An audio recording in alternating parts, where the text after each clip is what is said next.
Olá pessoal, Janaína Queradia, Doctor in Law, episódio número 9, parte número 3, com a doutora Simone Maria Teixeira Rissetti, que está falando conosco sobre um tema muito importante, que é a questão dos cuidados paliativos, cuidados fim de vida e todas as circunstâncias que giram em torno dessa situação.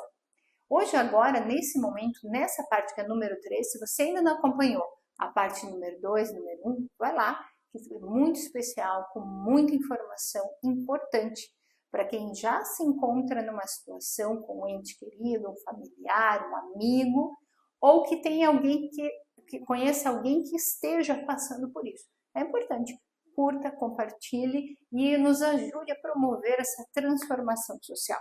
Doutora Simone, agora sim, nós vamos tratar a respeito de finitude, espiritualidade, ressignificação. Mas vamos por alguns parâmetros. Nas outras partes desse episódio, nós já falamos um pouquinho. Mas, enfim, espiritualidade e religião. Como diferenciar e respeitar as duas? Tá. Vamos pensar o seguinte, que elas não são a mesma coisa. Sim. Em alguns momentos elas se complementam, né? Mas vamos pensar que a espiritualidade é algo muito maior. Sim. E vamos pensar a religião como uma expressão da espiritualidade. Muitas pessoas, vamos pensar gênero e espécie, mais ou menos. Oi? Isso, ou assim, às vezes a religião é a forma da pessoa expressar sua espiritualidade. Sim, é através da questão da religião, né? Mas assim, a espiritualidade é muito maior, né? Nós já vamos diferenciar espiritualidade e religião, mas acho é bom situar assim os contextos em que surgiu, né? Vamos começar assim a história da medicina. Ela começou com cuidado espiritual, né? Levavam lá os enfermos lá para os deuses, né? E faziam suas orações, né? Até a medicina passar por ser uma medicina baseada em evidência, uma medicina mais racional, né? Com Hipócrates veio a racionalidade médica na medicina, né? E por um tempo, a espiritualidade ela saiu desse cenário. E agora, de uns 40 anos para cá, ela volta, porque entenderam que é importante a espiritualidade para entender a dimensão do ser humano, né? O ser humano, que nem eu já falei aqui, ele não é só o biológico, ele é o biopsicossocial e espiritual. Importante isso. Né? Então, assim, antigamente, as pessoas definiam como pessoas espirituais as pessoas profundamente religiosas. Aí você vai lembrar lá da Madre Teresa de Calcutá. Sim. Hoje uma figura muito importante, que faleceu semana passada, é o Papa Francisco. Sim. Né? Que é um Papa assim, que veio trazer muito a questão do amor, do cuidado aos pobres, dos vulneráveis. Né? Eu mesmo não sendo católica, tenho uma admiração profunda por esse Papa, pelo que ele fez. Né? Então, antigamente, a gente poderia pegava a figura da Madre Teresa de Calcutá, e hoje, se fosse naquela mesma cenário de espiritualidade ser religiosa, uma pessoa bem religiosa ia pegar o Papa Francisco. Para uma pessoa que não conhecia a Madre Teresa de Calcutá, vamos colocar uma figura, né, mais atual, assim, né? Só que daí, primeiro, a espiritualidade ela era voltada, era confundida com pessoas profundamente religiosas. Depois viram que pessoas nada religiosas também eram espirituais. E como definir um conceito para espiritualidade sem ter a palavra religião? Sim. Uma pessoa que não acredita em Deus, ele deixa de ser espiritual? Não, porque a espiritualidade ela é inerente à condição humana, né?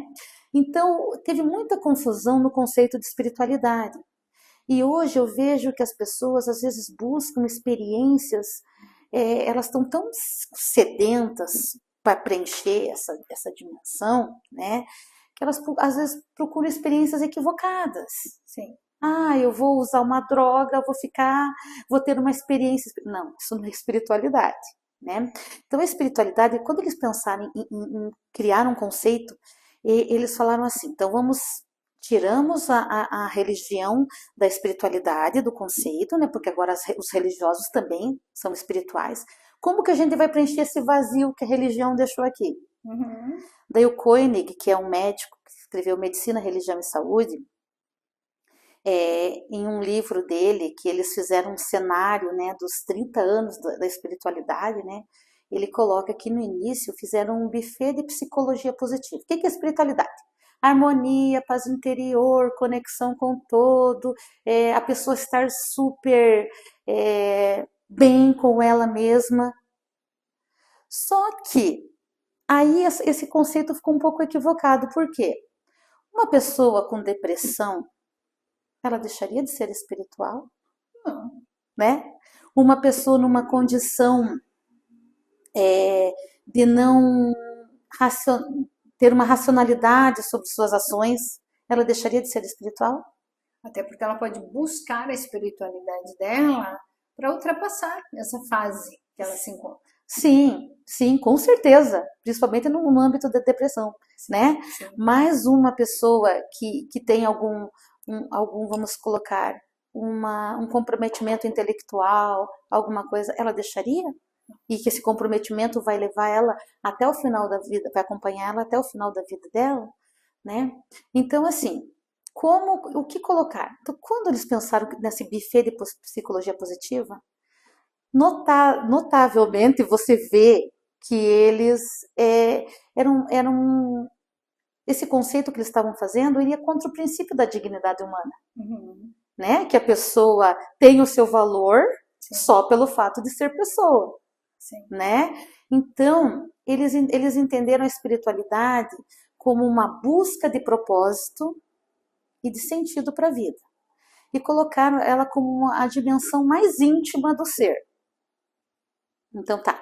E ela pode ser vivenciada a nível intrapessoal, interpessoal e transpessoal, né? A intrapessoal é aquele momento que aquela hora eu falei para você que eu começo a falar: Simone, devolva-se para você mesma. Você tá muito pilhada. Se permita. Também se permitir, né? Pois, né? Então, assim, eu posso ter esse diálogo comigo mesmo, essa DR comigo mesmo, né? Isso é uma expressão da dimensão da Boa espiritualidade. DR consigo mesma. Né? Na relação com o outro, também a espiritualidade pode ser vivenciada. Você lembra da questão daquele senhor que ficou com raiva Uhum. A gente viveu uma experiência de, de, de troca, de espiritualidade ali. Uhum. Então, na dimensão com o outro, uhum. né? E com o que Deus, com o que considera sagrado. No meu caso, eu creio em Deus. Sim. O meu sagrado é Deus, tá? O meu sagrado é Deus. É nele que eu sinto o meu conforto, que eu choro, que eu sorrio, que eu agradeço. Mas tem pessoas que não, né? Tem pessoas que têm outras religiões, aí o seu representante espiritual vai ser outro. E há de ser respeitado. E tem que ser respeitado. Por exemplo, eu tenho um colega médico, ateu. Ele é o ateu mais humano que eu já vi. Eu conheci já um ateu também, convivi um certo tempo Sim. com ele, e aí eu falava para ele: você é muito mais cristão do que muito cristão por aí. Sim. Até foi interessante que teve uma época que ele foi embora para. Agora ele voltou para Curitiba, ele foi dar aula lá no Rio Grande do Sul. E na época da pandemia ele me chamou para uma atividade com os alunos para falar sobre a dimensão da espiritualidade. Olha que interessante, isso é respeito. Respeito. E um colega ateu. Sim. Né? Então ela pode ser vivenciada nesses 3 níveis: intra, inter e transpessoal. A religião, ela tem normas, crenças, rituais, acredita em vida após a morte. Não que a espiritualidade não acredite, mas eu estou falando dentro das características da religião. Claro, né? claro. Ela tem normas de condutas sociais, e elas colocam, e as pessoas que aceitam estar ali dentro, elas vão ter que seguir essas normas. Então ela é muito mais fechada. Em alguns momentos ela é muito boa, né? Olha quantas às vezes tem situações de pessoas que estava perdido na vida, vamos colocar assim, e começa a frequentar uma igreja, independente da igreja, alguma outra crença, outra crença, e essa crença muda a vida da pessoa. Mas em alguns momentos ela é ruim, porque em alguns momentos ela separa. Sim. Esse grupo vai ser aceito, esse grupo não vai ser aceito, né? Então, nesse sentido, eu acho que nós, enquanto temos essa dimensão da espiritualidade, a gente tem que observar essas questões, porque a nossa atividade do espírito, ela está totalmente voltada para a reflexão e para o campo da ética. Né? Então, quando fala espiritualidade, não é religião, ela é uma atividade, assim, que nem eu falei, ela pode ser feita via exercício humano. Sim. Né? Então, a espiritualidade, ela vai ter algumas características. Eu já falei que a nossa realidade não fica cerrada em quatro paredes, em algum momento nós saímos, isso se chama transcendência, né? Nós saímos daqui, vamos lá para algum lugar, meu Deus, esqueci lá no prédio que eu trabalho, outro, minha sacola, vou ter que voltar lá. Enquanto eu estou aqui, eu estou pensando em outro lugar, né? Ela tem a característica de conexão com um todo maior, aquilo que eu falei, o meu todo tem o nome de Deus, né? Mas para outras pessoas o todo tem outro nome. Sim. Nesse todo eu choro, eu comemoro, eu celebro, né? E questiono, meu Deus, por que está acontecendo isso comigo? Choro, né? Mas é muito importante saber que parece que quando eu não tenho nessa dimensão do todo, esse todo maior, que às vezes quando eu não consigo expressar um tamanho de uma tristeza, em palavras eu não consigo traduzir, parece que de uma certa forma vem esse conforto. Vem esse conforto, né? E ela tem a característica de capacidade de perdoar, a capacidade de ter a sua própria cosmovisão. Eu enxergo, como que eu enxergo o mundo? Eu preciso enxergar através da mesma lente que o religioso me ensinou? Então, às vezes a religião, não, você não pode pensar diferente. Coloca numa caixinha. Coloca numa caixinha, né? Por isso que ela é bem menor que a espiritualidade, né? Então, assim, e ela tem a liberdade como autodeterminação. Eu vejo certas questões erradas ou certas. Não, eu não concordo com isso. Eu posso aceitar, rejeitar, modificar, propor. Tudo isso é feito via a dimensão da espiritualidade, via exercício humano. Por isso que eu acho que ela é muito voltada para o campo da ética, porque ela tem muito a ver com a nossa reflexão. Sim. E o produto da nossa ação, a nossa resposta moral em determinadas questões, ela vai partir dessa nossa reflexão. Né? A nossa resposta vai partir dessa nossa reflexão. E o respeito que se tenha, sim, o teu olhar para si mesmo, sim, o se perdoar os outros. Viver bem, né? Por exemplo, teve uma situação que eu fui dar uma aula, era para o curso de educação física. E daí eles me chamaram, daí eles mandaram um táxi lá na minha casa me buscar, lá numa universidade. E no caminho o taxista começou a conversar comigo. E daí ele falou, a senhora trabalha aqui? Daí eu falei, não, já trabalhei, agora eu tô vindo para dar uma palestra.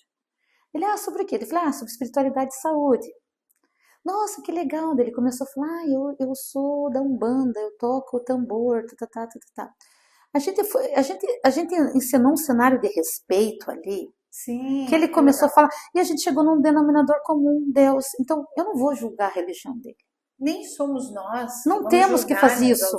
E nem ele estava julgando a minha. Sim. Sabe? Então, assim, é possível. Semana passada eu tive uma aula de diálogo interreligioso, né? E para que é importante o diálogo religioso? Ele é para a promoção de uma cultura da paz, para promover uma cultura da paz. As pessoas podem conversar tranquilamente com pessoas de outras religiões. Você tem a tua base. Vamos supor, eu tenho uma base que eu acredito em Deus, acredito em Jesus. Não é porque eu vou conversar com pessoas de outras religiões que eu saí fora da minha base. É um ambiente de respeito. E é interessante porque essa situação, eu convivo Aham. comigo mesma. Ah, Cresci num berço católico, fui muito atuante ali. aham. Passei também pelo kardecista, Sim. também, em todos eu fui muito intensa, a Umbanda, Aham. o Evangelho. Aham. Então, assim, eu me permiti conhecer para entender que o que importa, no fim de tudo, o que eu imagino que Deus vai observar, é a pureza do teu coração. Sim. Porque às vezes tem tantas figuras na história que foram tão religiosas de frequentar e fizeram coisas horríveis. Exato. Não é verdade? As tuas atitudes, o teu posicionamento, Sim, como que você trata o teu dia a dia. sim. E aí, com a nossa conversa aqui, Simone, Aham. eu fico realmente me questionando como que um profissional como vocês, que estão ali naquela equipe multidisciplinar, ele consegue trabalhar com essa questão da diferença entre espiritualidade e religião, tendo a sua, e sabendo respeitar a do outro sem intervir. É um universo amplo. É um universo amplo, né? Nesse momento, eu não estou em nenhuma equipe, porque eu trabalho, né, com estudante de medicina, Sim. né? Não estou em nenhuma equipe. Mas estou me movimentando para isso, que nem eu falei, estamos fazendo a teologia para... Ela não para, essa mulher. Estamos fazendo a graduação agora, que está muito, muito gostoso estudar sobre isso, mas é complicado, porque a realidade é que às vezes não existe muito respeito ainda. Eu conversava esses dias com um médico paliativista e sobre isso, daí ele falando sobre uma equipe multidisciplinar, ele falou, nossa, seria tão bom se você fizesse parte da nossa equipe. Porque a nossa equipe, ela tem o cuidado espiritual, mas ele está voltado para o religioso ainda. Entendi. Né? E que nem eu lá no hospital, teve um dia que tinha um homem doentinho, um enfermo, eu fui visitar e ele era espírita, a irmã cuidando dele católica, eu evangélica. Gente, a nossa conversa foi tão maravilhosa que Olha. talvez nem um culto eu saísse tão feliz Que legal. de sentir Deus ali, né? Sim. Sentir Deus ali naquela conversa. Boa, né? É o que eu dialogo comigo mesma, às vezes. Puxa, eu tive só experiências legais, assim. Sabe? Então, assim, foi toda aquela conversa permeada num ambiente de respeito. Eu não posso ser a detentora da verdade. Não posso, quem sou eu para julgar? Sim, sim. Quem sou eu para julgar? Exatamente, exatamente. É o que eu vejo hoje. Hoje, estando seguindo a linha do Evangelho, eu percebo isso, que o que eu busco é a essência do que Deus quer para mim, né? É buscar seguir os ensinamentos de Jesus Cristo, Sim. Mas respeitar quem pensa diferente. Isso mesmo. Porque o meu coração ele está puro para isso, ok? Mas desse ateu que eu conhecia um tempo atrás e convivi durante os 2 anos e meio, o coração dele muitas vezes era tão puro quanto o meu, que estava ali na prática. Né? Eu dizia para ele, você só não entendeu os teus propósitos aqui, mas tá tudo bem. E a gente conseguiu viver em harmonia nessa questão espiritual durante todo esse tempo. Então, eu acho isso significado, né? Sim, e eu acho assim tão bonita a forma como ele dá a aula, como ele faz medicina. Legal. Porque ele respeita e ele acolhe a fé. Sim. A fé dos seus pacientes. Ele acolhe, mesmo ele não acreditando. Mas aí a gente já vai partir para o outro tópico, que é o ressignificar da doença. O ressignificar da busca pela cura. Como que você entende isso? Então, olha, nós vivemos numa sociedade, que nem eu falei para você, que não dialoga sobre a morte, né? Não, é difícil, esse podcast ele tá pesado, ele tá difícil, mas não menos importante. É porque ele trata de perdas. Sim, mas a gente vive num paradigma da cura. A gente tem que mudar o nosso paradigma. A gente tem que mudar do paradigma da cura para o paradigma do cuidar da pessoa. Legal. né? Essas visões, elas têm que chegar na sociedade, Uhum. né? Eu sempre falo que a gente às vezes fica tão ali na academia, você discute, discute, discute, mas não sai dali. Exato. Então, quando apareceu essa oportunidade para eu vir aqui, eu falei, nossa, olha, sempre aquilo que eu propus falar, sempre aquilo que eu falei, a sociedade tem que entender essas questões. Sim. Tem que chegar na sociedade, tem que mudar o conceito como ele enxerga cuidado paliativo. Ah, cuidado de segunda linha, ninguém está fazendo nada. Não, é um investimento muito grande que existe para a família, para o enfermo e tem que seguir no luto. Sim, se permitir também. Sim, Se permitir, sim. que é o que a gente falava anteriormente. Tem um colega no hospital que ele criou um projeto, no hospital que ele trabalha, o projeto Alma, que são para os enlutados, para as pessoas que perderam ali nos cuidados paliativos, né, pessoas que se foram, e a família seguiu no projeto, nesse projeto dele. Então tem que desmistificar essa ideia de cuidados paliativos como aquele cuidado que não faz nada, porque é muito mais investimento. Sim. É muito mais investimento, é muito cuidado, é muito respeito, né? É muito acolhimento, né? Entender as preferências e deixar o enfermo se manifestar, a família se manifestar. Não é fácil. Você acha que é fácil para esses médicos, né? Às vezes a família estão lá, eles entendem a questão do cuidado paliativo, né? Entendem que aquela pessoa é elegível para cuidados paliativos, mas a família não, você vai salvar a vida dele a qualquer custo, sendo que aquilo não vai trazer mais benefício e nem vai reverter o quadro. Só vai trazer mais dor e sofrimento. Então tem que pensar muito nesses profissionais, que a carga deles é muito pesada. E aí, Simone, como tratar dessas questões de finitude com a sociedade como um todo? Como tratar isso? Olha, eu acho que fazendo o que você está fazendo hoje. Você está me abrindo um espaço para falar disso. E que não seja a única vez, nós vamos falar outras vezes que temos muita temática já explodindo na minha mente aqui. Abrindo esse espaço, né? Chamando a vida, as pessoas para a realidade da vida, né? Porque a gente vive na sociedade do bem-estar, do consumo, as redes sociais elas mostram uma vida perfeita, de estar bem, o belo, o forte, que se destaca. E qualquer sinal de fragilidade, isso é uma coisa horrível. É aquela sensação de perder um controle que eu nem tenho esse controle, né? Mas eu tenho uma sensação de perder o controle. Mas então, é chamando a sociedade para essa conversa.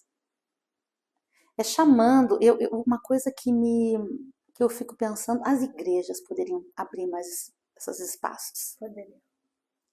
Porque é uma temática totalmente que permeia a Bíblia, né? Então as igrejas deveriam abrir esse espaço, mas não no sentido de eu vou abrir esse espaço, vou trazer, porque eu quero adquirir membros para minha igreja. Não. Para você fazer uma contribuição para a sociedade, né? Por exemplo, eu fiz teologia, eu não fiz teologia para mim no doutorado. E hoje estou fiz o processo inverso. Começou pelo doutorado na teologia. Comecei pelo doutorado. Eu fiz teologia, mas eu não fiz teologia para mim. Quando eu faço uma ciência, eu tenho que fazer para trazer um benefício para a sociedade. Eu tenho muita vontade de fazer projetos assim nas igrejas. Sim. Vamos tratar sobre vamos conversar sobre finitudes, vamos conversar sobre cuidados paliativos. Claro, porque assim, quando a gente fala sobre isso, cuidados paliativos de com alguém que você ama, com alguém que você não quer ver sofrendo, sim, você não quer ali, quantas situações de próximos meus que o que eu escuto é o que eu penso também, né? Não quero ver nenhum amor da minha vida numa cama, num não leito. Estamos preparados para isso. Não. Ao mesmo tempo, nós também não estamos preparados para a perda daquele ente querido. Então, assim, a dor dessas duas situações, ela é inevitável. É inevitável. Como encarar isso, né? Passar por esse processo e, ao mesmo tempo que eu vivo hoje, porque eu tenho uma das minhas comadres, que é minha amiga de infância, perdeu a mãe recentemente. E foi muito rápido, 15 Sim. dias. Sim. A doença se manifestou, ela perdeu. E ao mesmo tempo que ela diz para mim até hoje, eu preferi que isso acontecesse, que eu ver minha mãe enferma, tem a dor do pós. Sim. Então, esse apoio Sim. tem que ser, e aí eu penso que a gente pode trazer outras oportunidades dessas conversas, até promover eventos aqui, para o preparo para quem vai passar ali. Como eu tenho um amigo que o pai está enfermo e ele está passando por isso, para aquele momento, como fazer, como agir, como ele vai poder cuidar nesse processo Sim. paliativo de Sim. fim de vida para outras situações, Aham. mas o pós, Aham. para aquele que fica. Sim. E aí nós estamos trocando algumas ideias, eu aqui e a Simone, sobre situações que nós também já enfrentamos, Sim. né? Ela com a mãe dela, eu com o meu terceiro filho, que perdi ainda na gestação, no início dela, mas é o se permitir passar pela dor. Passar e não pela dor camuflar a e dor. não camuflar a dor, verdade. E é muito, muito interessante, né? Porque eu estava escutando, não sei se você conhece, uma advogada, a Luciana Dadalto, e ela estava falando esses dias que antes ela dizia que não tinha medo da morte. Estava vendo isso, mas esses dias ela falou, não, mas eu às vezes agora eu parei para pensar, eu tenho medo da morte, porque eu tenho medo, com quem que eu vou deixar meu filho? Eu acho que era 8 anos. Como vai ficar a situação do meu filho? Eu acho que na realidade a gente tem um medinho, a gente tem um medo do desconhecido. Sim, A gente tem um medo do desconhecido, né? Por mais que você se apegue a Deus, né? Então, assim, eu vou colocar uma experiência pessoal agora, e se eu me emocionar, mas eu vou tentar não me emocionar. Faz parte do Faz processo. parte do processo. Eu perdi a minha mãe dia 10 agora de maio, vai fazer 6 meses, né? Então ela tinha 92 anos, ela faleceu por idade, né? Mas ela foi deixando, perdendo suas funções, assim, mas ela era lúcida, e eu me deparei assim, sentindo perder minha mãe. Eu vi assim, não é porque eu estudei, pesquiso sobre isso que isso tira minha dor, não. Sim. Daí, assim, até conversei até com o médico que cuidou muito dela, um médico muito jovem, muito maravilhoso, que ele é um paliativista, né? E eu falei para ele, então assim, eu passei pelo luto antecipatório, Sim. né? Eu já estava vendo que a morte estava chegando e aquilo me doía. E às vezes eu chegava no trabalho, passava uma mensaginha. Como é que a mãe tá? Ah, tá assim, assim, assado.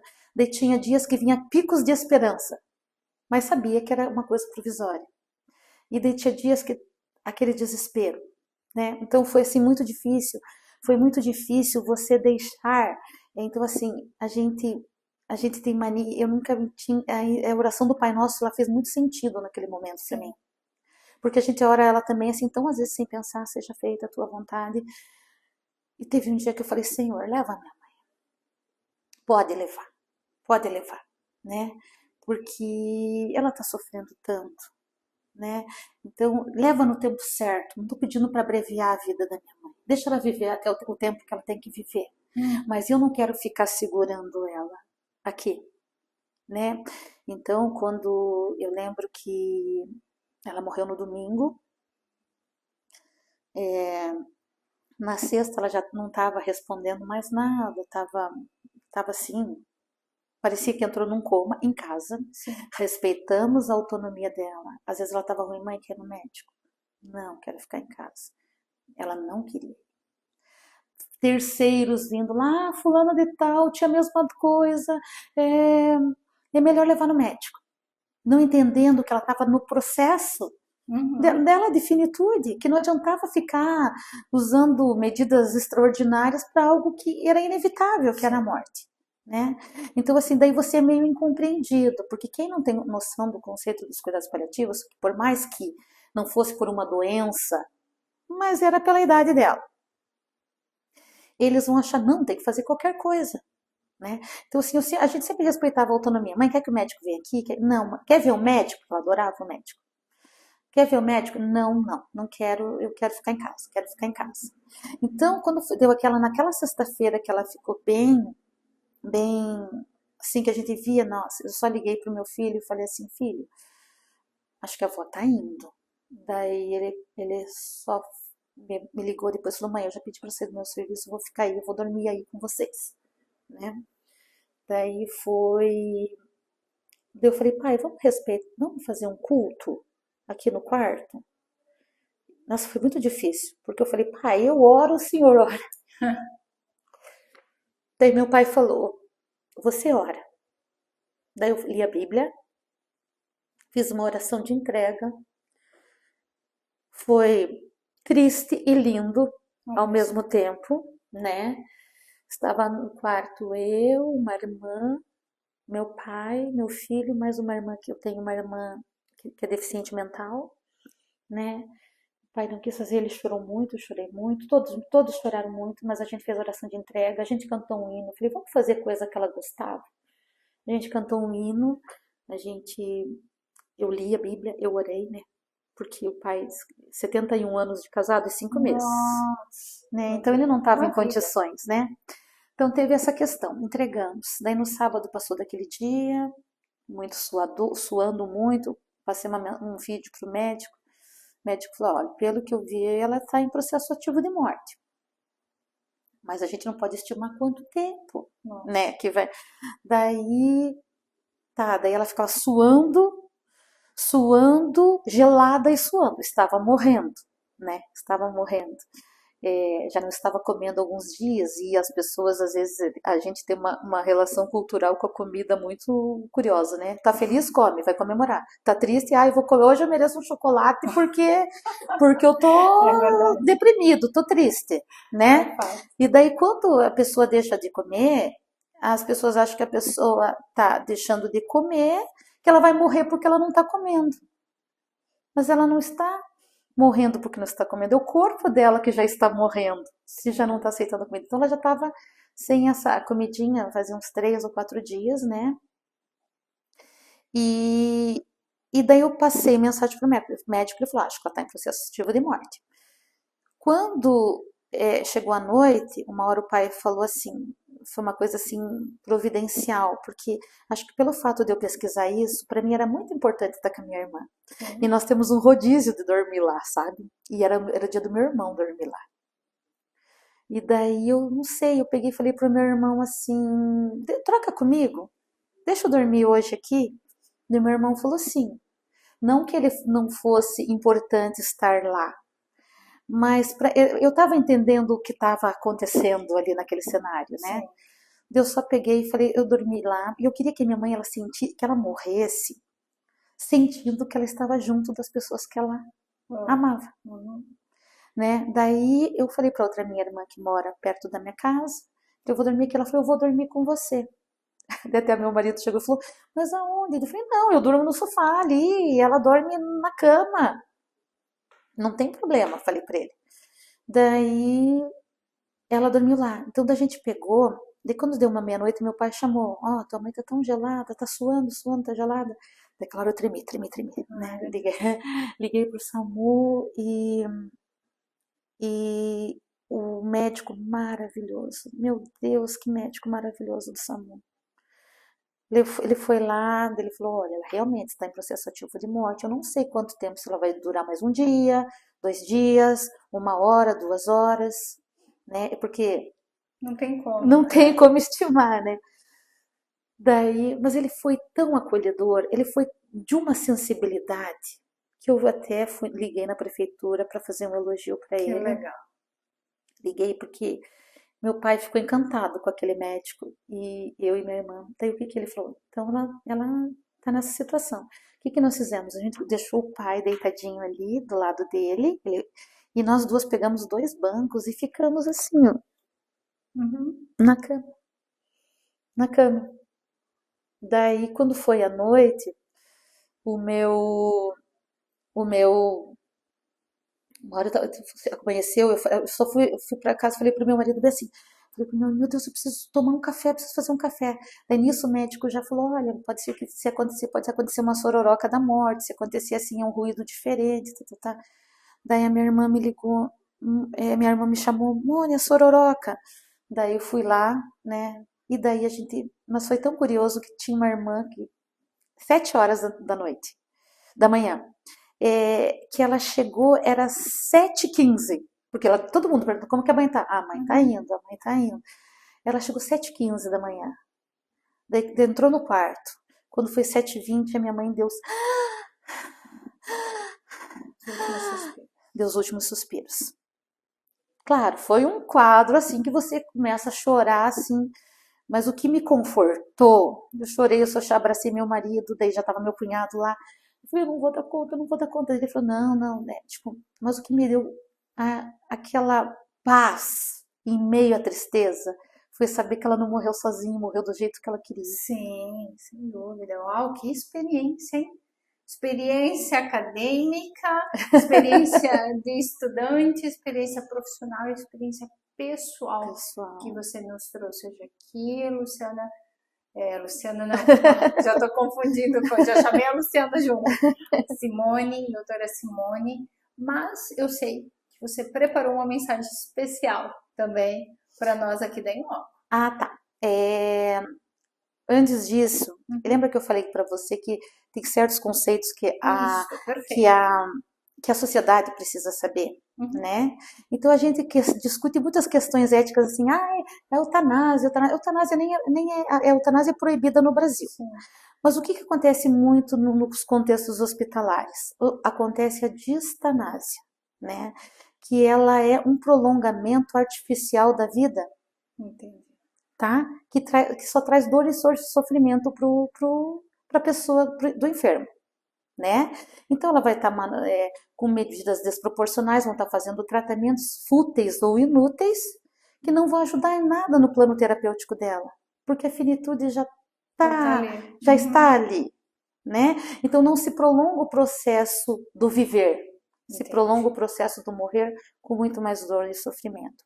Então assim, não precisa se fixar nos nomes, mas na ação. Né? Essa é a distanásia, né? Vamos pensar na ortotanásia, numa morte no tempo correto, que nem aconteceu com a minha mãe. Tá? Exato. Isso pode acontecer no hospital também. Porque o melhor lugar para a pessoa morrer não é casa ou hospital, é o lugar que ela não esteja sentindo dor. Exatamente. Algumas pessoas vão sentir, algumas pessoas vão estar morrendo no hospital, mas vão estar amparadas por cuidados. Outras vão poder morrer em casa, né? Isso não tem via de regra, não tem uma regra. Mas o importante é deixar a morte acontecer o seu percurso natural da vida. A ortotanásia é a morte no tempo correto. Eu não abrevio e nem prolongo. Ela acaba, é aquele tempo, acontece no momento correto. E combinada aos cuidados paliativos, ela é um plano de cuidado impecável, se a gente pode dizer, dentro daquele cenário de cuidado, que você vai dar um cuidado personalizado para aquele enfermo.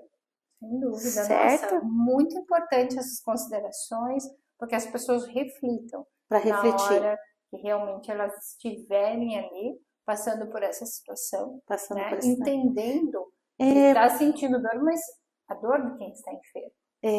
Então assim, às vezes a sociedade vai falar, salve a vida dele a qualquer custo, mantenha ligado no aparelho, coloque em tubo, né? E de repente não vai trazer benefício para ele, tá trazendo mais um malefício do que um benefício.